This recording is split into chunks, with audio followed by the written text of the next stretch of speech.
آیا مولوي محمد یعقوب رښتیا له دندې لرې شو؟ ولې ځوان وزیر محمد یعقوب زړونه وګټل؟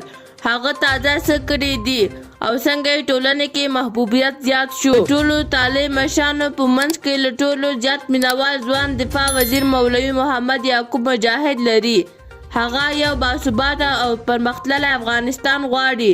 څه وخت مخکې مولوي یعقوب او سراج الدین حقاني کندهار ته تللي وه چې له شیخ هیبت الله سره د مکتبونو په اړه خبرې وکړي چې ژر تر ژره د نجونو مکتبونه او پوهنتونونه خلاص شي.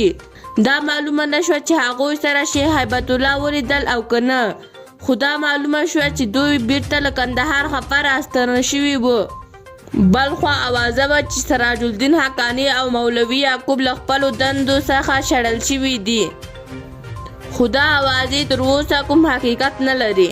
خو ډېر خلک فکر کوي چې شاید د طالبانو منځ کې کوم ستر جنجال موجود وي، ځکه یوه ډله طالبان نرم دي او افغانستان ترقي غواړي، خو بله ډله بیا ډېر سخت دي، د ترقي او هیڅ په کیسه کې نه دي، صرف غواړي چې خپلې خبرې په خلکو په زور عملي کړي.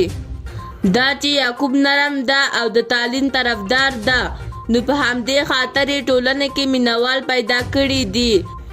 اوس تازه د ملي دفاع سرپرست وزیر د تېرې ادارې له پخوانو جنرالانو سره ولیدل.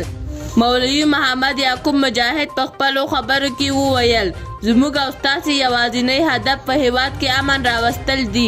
اوس د دې وخت دی چې تېرو زخمونو ته پټۍ ورکړو. موږ باید تعصب ختم کړو او دغه تعصب ختمول اخلاص او مینې ته ضرورت لري. محمد یعقوب مجاهد له دوی څخه مننه وکړه، د دوی ستونزې او وړاندیزونه یې واورېدل. ژمنه یې وکړه چې د دوی هر مشکل به حلوي او د امنیت ساتلو ډاډ یې ورکړ.